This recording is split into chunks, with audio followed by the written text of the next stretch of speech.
brand new body parts materialize. When my guest sings over people, miracles break out. If you need a miracle or a healing, I expect you to receive your miracle as my guest sings over you.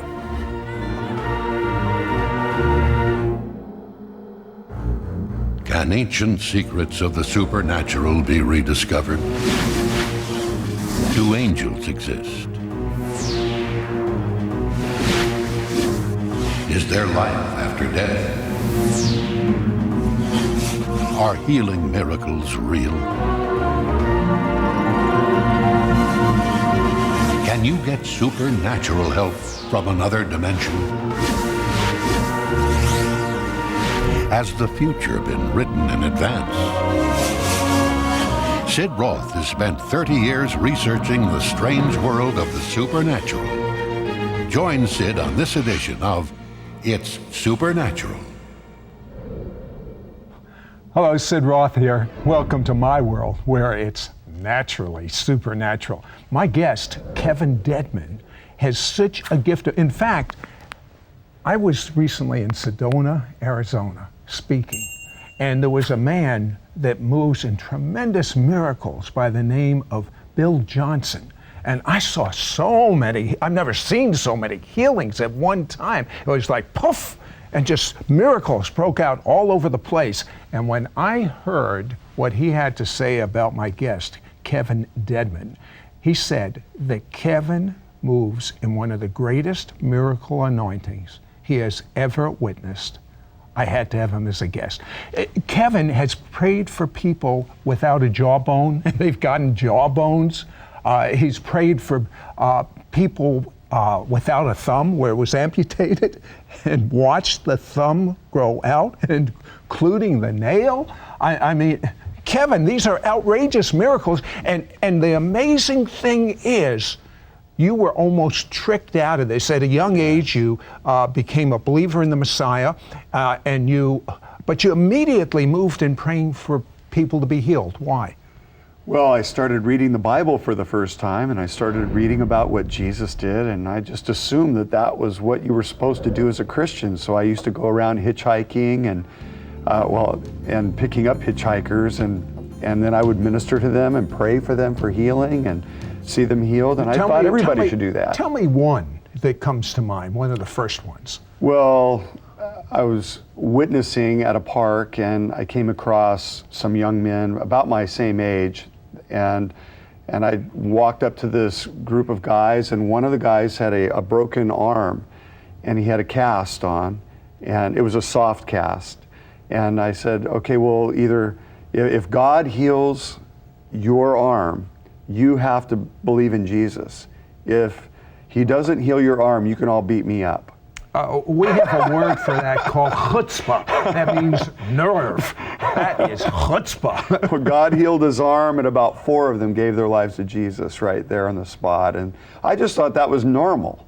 Okay, so he becomes normal, and all of a sudden he bumps into someone he prays for. He's sure this person is going to be healed because all the pastors in town are saying, go pray for some of our people, even though he's normal. Maybe they weren't, and they keep getting healed. But this one woman he prayed for had cancer, and she died. It devastated you, Kevin. It really did. I thought I killed her. Yeah, I did. I thought I killed her because I didn't have enough faith, or I wasn't gifted enough. Even though I had been healing people everywhere, and the pastors in the community in which I was doing all of this, they saw something in me, and so they invited me to come and pray for this woman because I had faith and I was seeing results. And when it didn't happen, I thought I killed her. And you know, he's not kidding. It was so devastating him that for the next 20 years, he said, I guess I'm not supposed to pray for someone. That's right. Someone else is supposed to do it. But then you had problems with your son. He was drinking a little bit, and you were at your wit's end, and your wife said, enough is enough. There's a move of God's Spirit, a revival in Brownsville and Pensacola, Florida, and your son had to go there. He went there, and then your wife gets a phone call from there, and you figure, oh, he's really messed up. Well, the youth pastor called my wife, and my wife then called me and said, she's crying, Kevin, it's Chad. And I'm, oh my goodness, what are we going to do now? Because we had tried everything. He was actually dealing drugs out of our house. And so we were dealing with all sorts of issues. And we had sent him to Brownsville as a last resort. And she said, oh, Kevin, the youth pastor called and said that Chad's been crying for 24 straight hours, and then he's been laughing for 24 straight hours, and he's never seen anything like this before. He's been totally transformed. And sure enough, he came back and he was completely transformed. He was a new person. And it was such a transformation that Kevin and his wife were kind of provoked to jealousy. So they went out to Brownsville. What happened to you? Well, we had to go out and find out what had happened to him, and we went out there, and a similar kind of thing happened to us in that we caught a vision for what we were born for, what we were made for. We saw revival taking place, people getting healed, getting saved, getting set free, part of a community that was just on fire for God with passion towards God. But you still feel that you can't pray for someone, so he gets home and he has someone that is a biker that he's letting stay at his home. The guy had had surgery and it didn't work out too well, and he was in terrific pain. So right after he gets home, Kevin's having a meeting, and the guy yells from the bedroom, I'm in pain, and he comes down and he asks for prayer, but you don't pray for people, so what happened? Well, I looked around the room to see if there was anybody else who had the gift of faith, and nobody else in the room had a gift as far as I knew, and he was pleading, crying, asking me to pray for him. So just out of duty, I decided, okay, well, I'll pray for you. And as I did, a fire came in my hand and came on his back at the same moment. And this man who had been debilitated for 6 months, had surgery, the whole bit, was totally bedridden, got up and started jumping all around the room, yelling out, I'm healed, I'm healed, I'm healed. I had fire go through my back, and then several others got healed on that same evening. But what did, I mean, for 20 years you said, I don't have any gift, I'm not going to pray for people, and all of a sudden, what's going on inside of Kevin?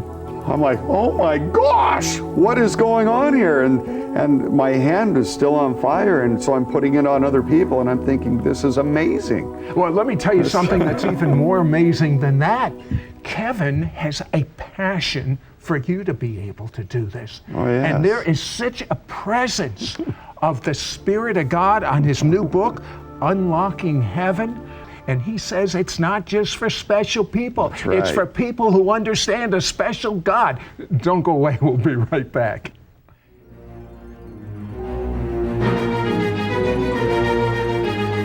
We'll be right back to It's Supernatural.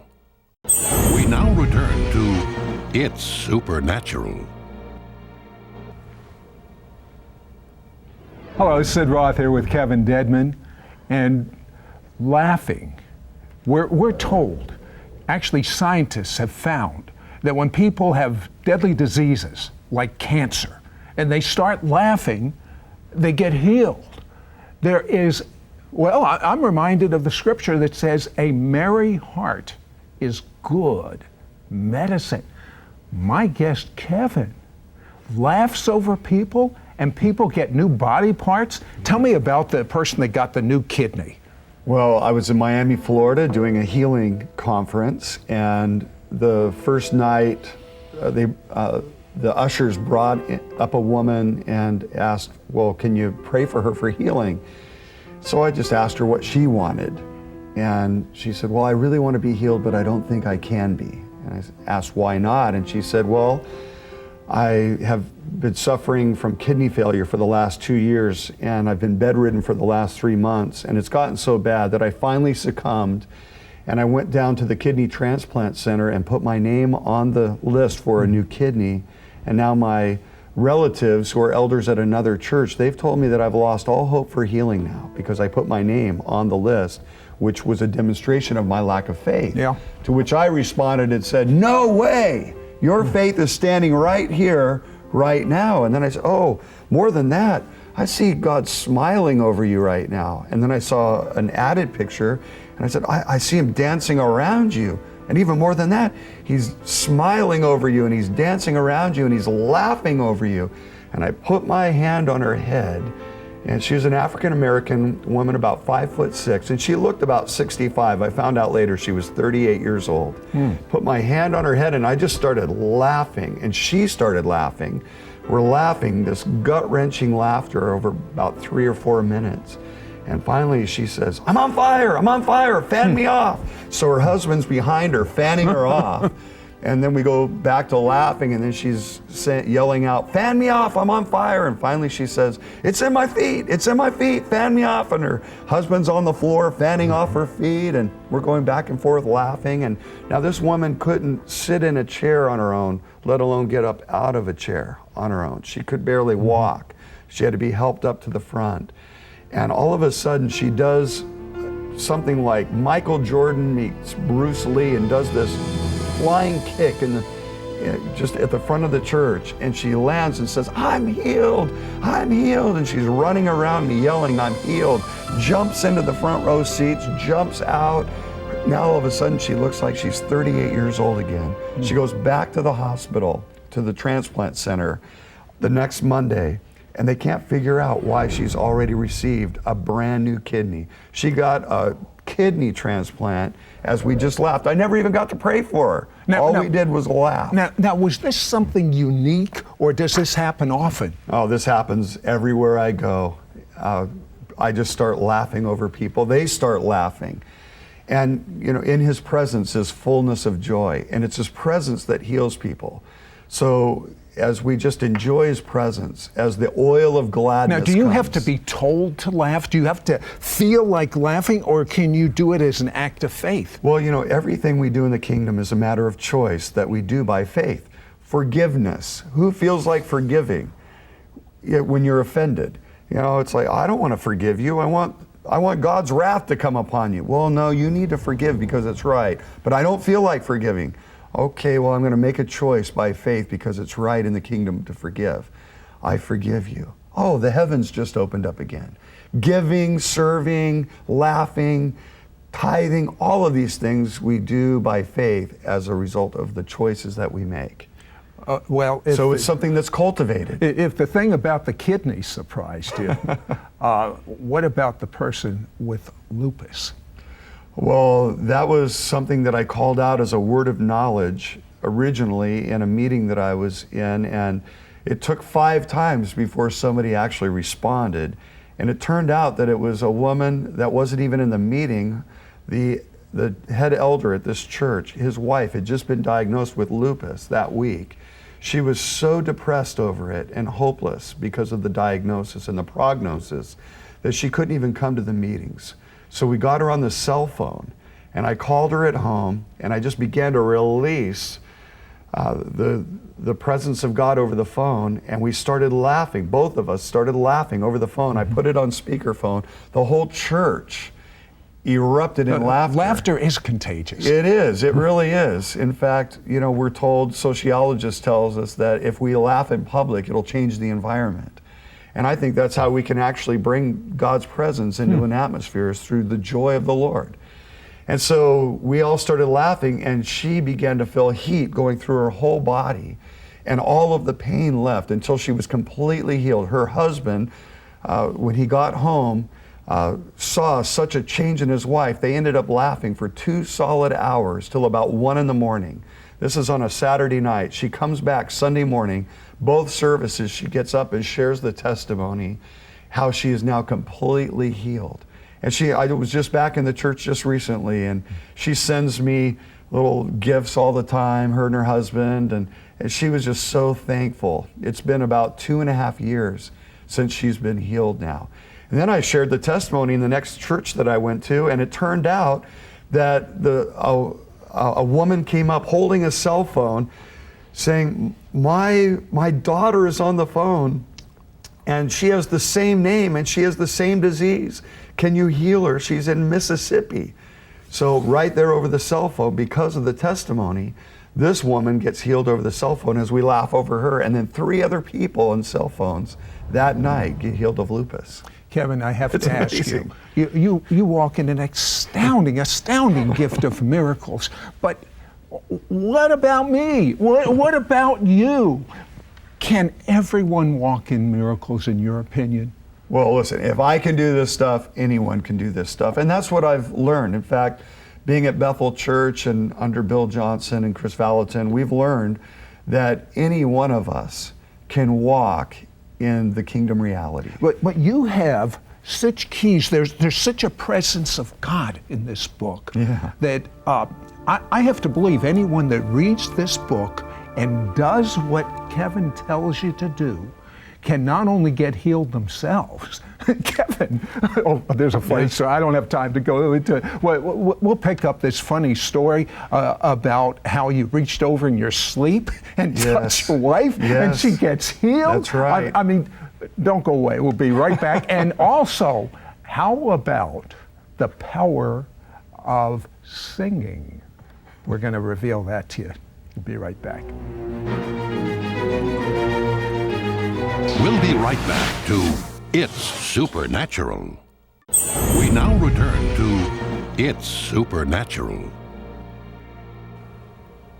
Hello, Sid Roth here with Kevin Dedmon. And Kevin, you are so filled with the presence of God that your wife is having a hives, but you hear hives, oh, so what? But it was bad. It really was. She had to get up 2-3 times in the middle of the night, take a hot bath to get any kind of relief. And we went to every dermatologist we could go to. We had people pray for her. And one night I'm sleeping, and in my sleep, I don't even remember doing it, but I just reached my hand over, put my hand on her stomach, and a fire just went through her whole body, and she was completely healed that night.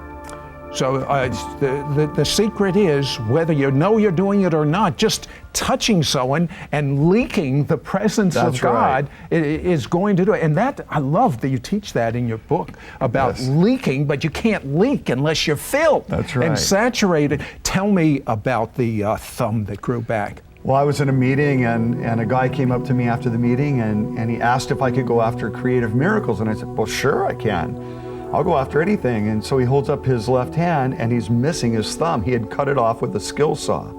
So I just grabbed a hold of it, and it was impossible, so I just started laughing, just kind of like Abraham laughed when he heard that he was going to be a father of a nation. And he's in the Hall of Faith in Hebrews chapter 11, I believe, because he laughed. In fact, they even named their child Laughter. Yeah, that's what Isaac means in Hebrew, laughter. That's right. And so I just grabbed a hold of his hand, and after about 3 or 4 minutes, I didn't feel anything except for just the joy of the Lord, his presence. And I let go of his hand, and there was a brand new thumb. He's looking at it as though, did I give him the right thumb? He's looking at both thumbs.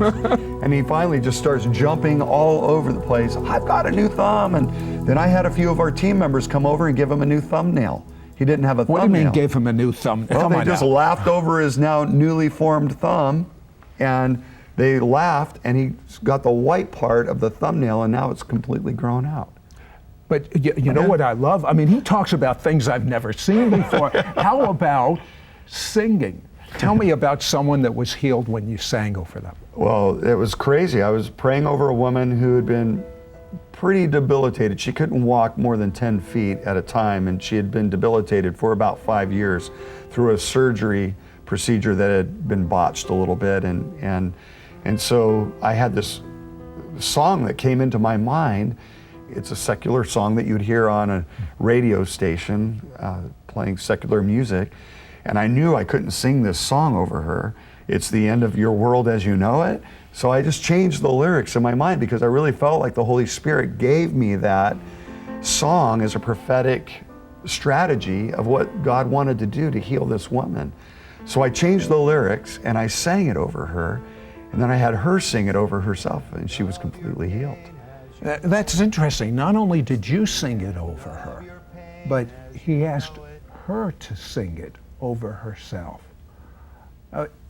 Would you sing that over the audience right now? Well, it's a pretty simple song. I'm not a vocalist, so this goes to show that anything we do that's prompted by faith, whether or not we have a talent for it or not, can be totally effective in releasing the kingdom of God. So here we go. And I want the audience then to know that as I sing this, you can take this for yourself.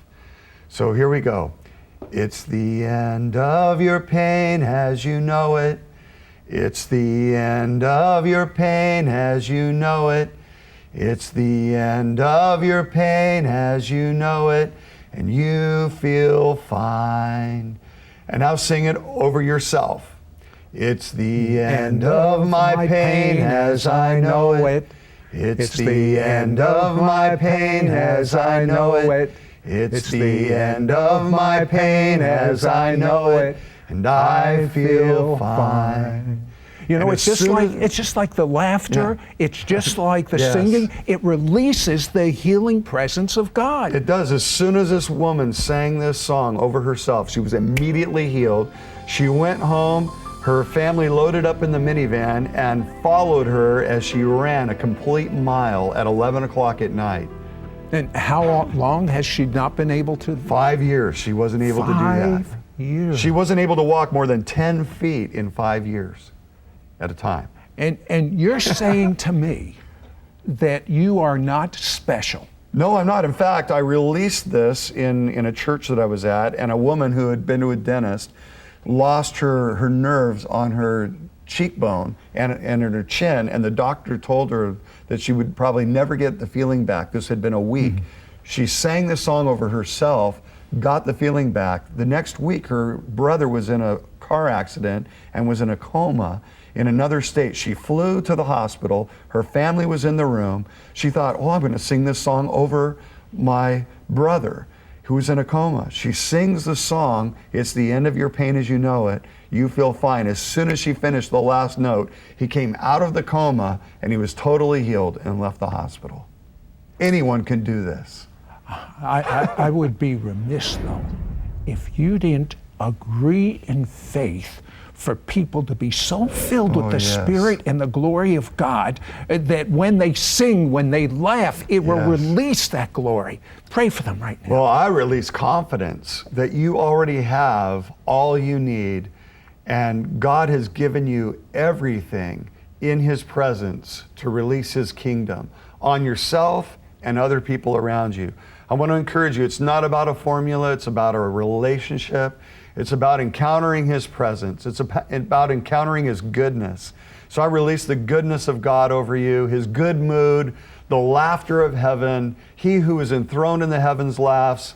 And so I release what is in heaven into your life here on earth. You know, Kevin, more important than a thumb growing out, more important than a kidney materializing is, well, what happened to me?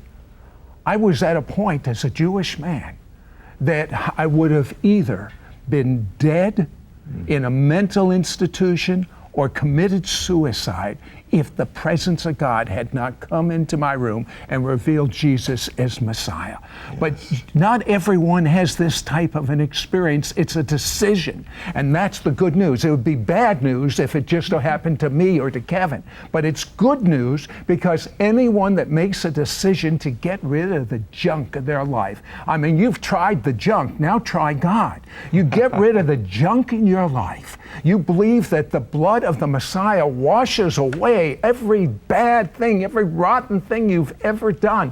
That makes you holy in God's sight. And when you are clean and holy, you say, Jesus, come and live inside of me. Be my Lord. You know, it sounds so simple because it is, but it takes a step of faith. You say you don't have faith? You have the ability to make a decision. Make a decision right now that Jesus is your Lord. Live for God. Make your life count. Have purpose. And I tell you, the shalom and the peace of God that is waiting for you, that it's the most wonderful life in the world. Live it now.